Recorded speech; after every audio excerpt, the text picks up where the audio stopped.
Welcome to Spurs Focus, your go-to spot for daily Tottenham news, transfers, and match updates. Don't forget to support the channel by hitting that subscribe button now.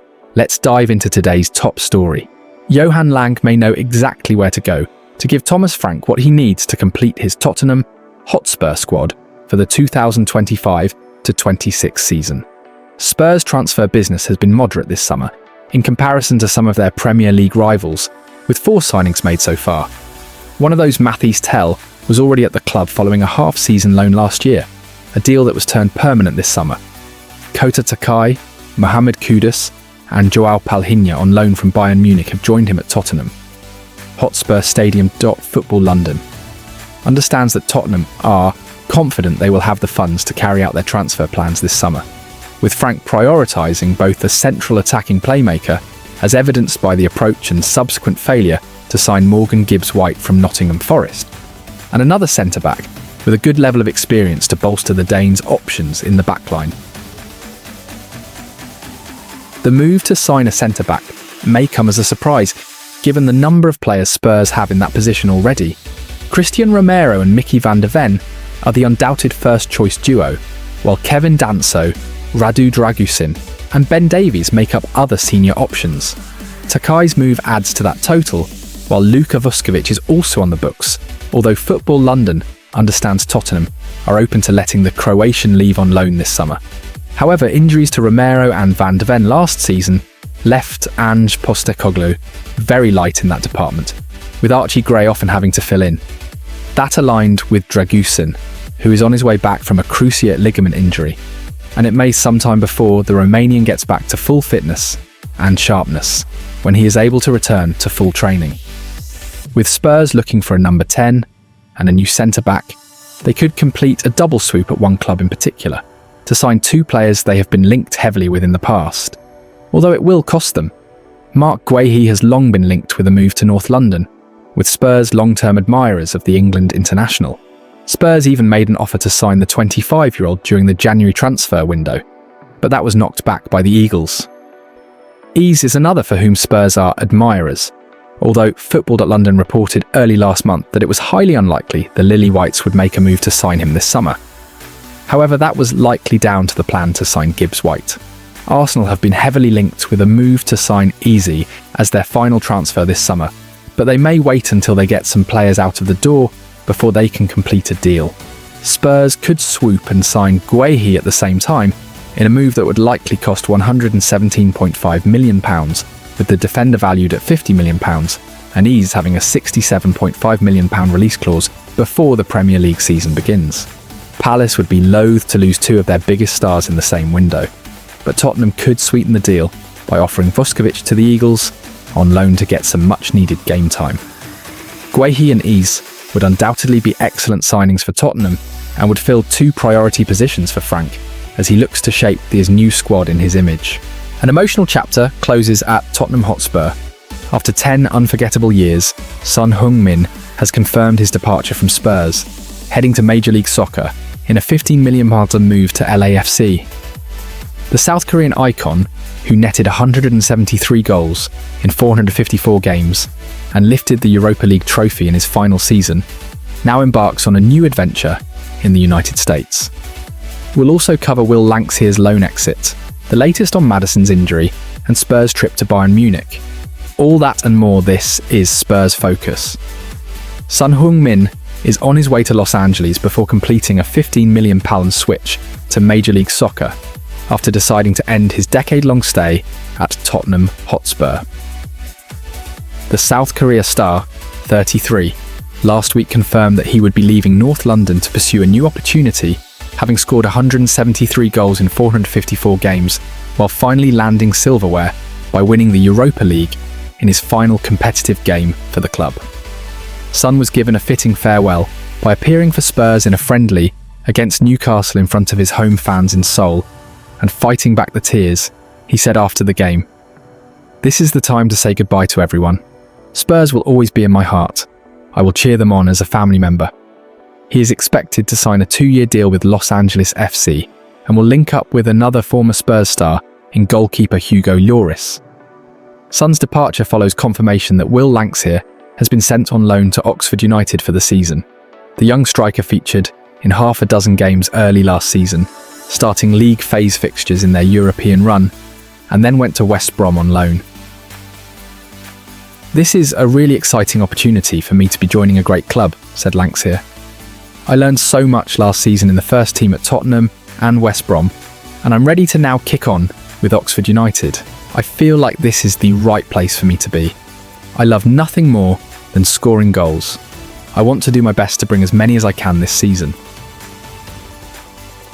New Spurs boss Thomas Frank is bringing his squad to Bavaria for a friendly against Bayern Munich on Thursday evening, and will hope to integrate Joao Palhinha, who has been signed on loan from the Bundesliga champions, ahead of next week's UEFA Super Cup versus Paris Saint-Germain.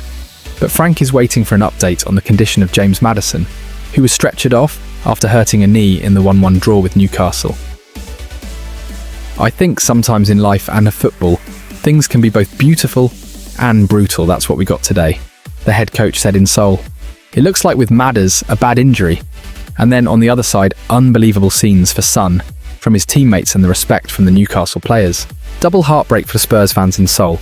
James Maddison has suffered what looks like a serious knee injury again, and was stretchered off in clear agony. To make matters worse, club captain Son Heung-min confirmed his decision to leave Tottenham in an emotional farewell that left fans and teammates in tears. Thomas Frank described the moment as both brutal and beautiful. What does this mean for Spurs just weeks before the new season kicks off? We break it all down. This is Spurs Focus. Thomas Frank has revealed that James Maddison looks to have suffered a bad knee injury once again after he was stretchered off in Seoul. The Spurs midfielder was injured late on in South Korea and was later seen leaving the stadium on crutches. Medical staff had rushed on to treat the former Leicester man, who was clearly in agony. Maddison was then stretchered off, with Frank revealing that he has aggravated the knee injury that saw his season end prematurely last term. Speaking after his side's 1-1 draw with Newcastle, he said, "We're pretty sure it was the same knee he injured before." Maddison's injury was not the only headline from Spurs' most recent pre-season outing. The game also likely represented Son Heung-min's final match with the North London side. He confirmed his desire to leave the club this summer in an emotional press conference before Sunday's game. On that announcement, and Maddison's injury, Frank added, "Yeah, it's like in life and football. I think sometimes life and football can be brutal, but also sometimes very beautiful." So I think it was brutal in what happened to Madders. It looks like a bad injury. Of course, we don't know exactly the status on it. It didn't look good. And then on the other side, unbelievable. Beautiful scenes with Sonny and his teammates. The big respect from Newcastle, can't praise that highly enough from the players on the pitch. The scenes after, first when we walk around the pitch, and then when his teammates gathered around him, and you could see he's highly emotional. Then in the changing room as well, I just said a few things, very shortly, because it's about Sonny. And then he said a few things, of course very emotional. So very, very beautiful scenes about Sonny. Spurs will certainly be hoping that Maddison's injury isn't as bad as first feared. If so, it could force them back into the transfer market for recruits. The North London side previously activated a release clause written into Morgan Gibbs-White's Nottingham Forest contract, but he eventually opted to sign a new contract at the City ground. Frank's side are in action once again next weekend as they take on Bundesliga giants Bayern Munich in their final pre-season game. They then take on reigning European champions Paris Saint-Germain in the UEFA Super Cup. Spurs get their new campaign against newly promoted Burnley on home soil in just under a fortnight's time. Tottenham head coach Thomas Frank has been speaking about the 1-1 draw with Newcastle in South Korea that brought plenty of emotions. The match in Seoul is expected to be Son Heung-min's final match for the club after 10 years and countless memories, not least lifting the Europa League trophy in May to end it all on a high. Against Newcastle, Brendan Johnson opened the scoring with a low finish before Harvey Barnes equalised with a powerful shot just before half-time. The second half was all about two moments described by Frank to Football. London as beautiful and brutal. First, a tearful Son got his moment to come off after the hour mark, and the game stopped as he was hugged by everyone on it, with a guard of honour before the substitutes, and staff surrounded him and hugged the emotional captain. Then came the brutal moment, as James Maddison went down in the final stages with a non-contact injury to his right knee, which looked serious. Our Tottenham correspondent, Alistair Gold, was among those putting the questions to Frank on those two players after the game. Scroll down for every word the Spurs boss said at the press conference inside the Seoul World Cup Stadium. I thought it was a good game between two competitive teams. We scored a great goal from high pressure, where we were winning it high. It was a big part of what we like to do. I also think we won it high, maybe 4, 5 or 6 times, where we could have created more of those situations, and then we dropped a little bit back. Then in the second half we got back to more of that. Fair result in an even game. Yeah, it's like in life and football. I think sometimes life and football can be brutal, but also sometimes very beautiful. So I think it was brutal in what happened to Madders. It looks like a bad injury. Of course we don't know exactly the status on it. It didn't look good. And then on the other side, unbelievable, beautiful scenes with Sonny and his teammates. The big respect from Newcastle. Can't praise that highly enough from the players on the pitch. The scenes after, first when we walk around the pitch, and then when his teammates gathered around him, and you could see he's highly emotional. Then in the changing room as well, I just said a few things very shortly because it's about Sonny, and then he said a few things, of course, very emotional. So very beautiful scenes about Sonny. Not too much, if I'm honest. He knew he had to play. He would play this game no matter what. If this was potentially his last game or not, he would captain the team. So I think the only thing was, I spoke a little bit about him. With him, I like to make sure we honoured him in the right way. Of course, also had a little bit of a professional view on it. So we need to have other players on the pitch as well. So bits like that, but that was the only bit. I think of any of our young players, I think Archie Gray stood out.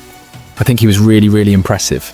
I like the way he was carrying the ball forward, his roll down the side, and the half space runs. And I also think his aggression in the duels and the pressure was very good.